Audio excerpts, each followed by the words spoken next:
ರಾಜ್ಯದ ಪದವಿ ಪೂರ್ವ ಕಾಲೇಜುಗಳಲ್ಲಿನ ಅತಿಥಿ ಶಿಕ್ಷಕರಿಗೆ ಕನಿಷ್ಠ ವೇತನ ಕಲ್ಪಿಸುವ ಕುರಿತು ಹಣಕಾಸು ಇಲಾಖೆಯೊಂದಿಗೆ ಚರ್ಚಿಸಿ ಸಕಾರಾತ್ಮಕ ಕ್ರಮ ಕೈಗೊಳ್ಳುವುದಾಗಿ ಪ್ರಾಥಮಿಕ ಶಿಕ್ಷಣ ಸಚಿವ ಮಧು ಬಂಗಾರಪ್ಪ ತಿಳಿಸಿದ್ದಾರೆ.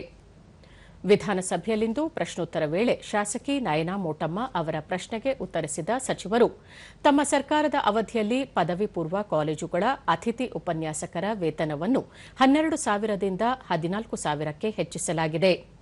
ಸರ್ಕಾರದ ನಿಯಮಾವಳಿಗಳ ಅಡಿ ವೇತನ ಪರಿಷ್ಕರಣೆ ಕುರಿತು ಪರಿಶೀಲಿಸಲಾಗುವುದು.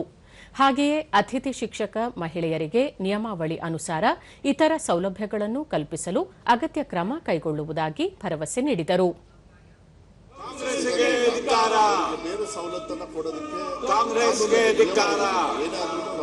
ಫೈನಾನ್ಸ್ ಇಂದ ತಗೊಳ್ಬೇಕಾಗುತ್ತೆ. ಈಗ ಹೆಣ್ಮಕ್ಳದ್ದು ಕೆಲವು ರಜದ ಬಗ್ಗೆ ಹೇಳಿದ್ದಾರೆ.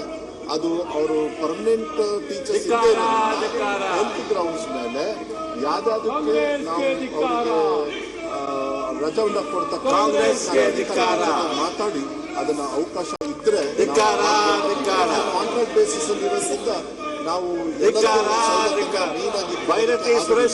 ಆಮೇಲೆ ಗ್ರಾಮೀಣ ಏನು ಅತಿಥಿ ಶಿಕ್ಷಕರಿಗೆ ಆ ಥರ ಕಾನೂನಿಲ್ಲ. ಅದನ್ನ ನಾನು ಮತ್ತೆ ಸರ್ಕಾರದ ಮಟ್ಟದಲ್ಲಿ ಯಾರ್ಯಾರ ಹತ್ರ ಇದೆ ಅವ್ರ ಹತ್ರ ಮಾತಾಡಿ ಮಾಡ್ತೇನೆ. ಇದಕ್ಕೂ ಮುನ್ನ ಕಲಾಪ ಆರಂಭವಾಗುತ್ತಿದ್ದಂತೆ ಪ್ರತಿಪಕ್ಷ ಸದಸ್ಯರು ಸರ್ಕಾರ ಸಚಿವ ಬಿ ನಾಗೇಂದ್ರ ಅವರ ರಾಜೀನಾಮೆ ಪಡೆಯಬೇಕು ಎಂದು ಒತ್ತಾಯಿಸಿದರು. ಪ್ರತಿಪಕ್ಷದ ನಾಯಕ ಆರ್ ಅಶೋಕ, ಕಳೆದ 3 ದಿನಗಳಿಂದಲೂ ನಾಗೇಂದ್ರ ಅವರ ರಾಜೀನಾಮೆಗೆ ನಾವು ಒತ್ತಾಯಿಸುತ್ತಿದ್ದೇವೆ. ಆದರೆ ಅವರನ್ನು ರಕ್ಷಿಸಲು ಸರ್ಕಾರ 224 ಸದಸ್ಯರ ಹಕ್ಕುಚ್ಯುತಿ ಮಾಡುತ್ತಿದೆ ಎಂದು ಆರೋಪಿಸಿದರು. ಇದಕ್ಕೆ ಇತರ ಪ್ರತಿಪಕ್ಷಗಳ ಸದಸ್ಯರು ದನಿಗೂಡಿಸಿದರು.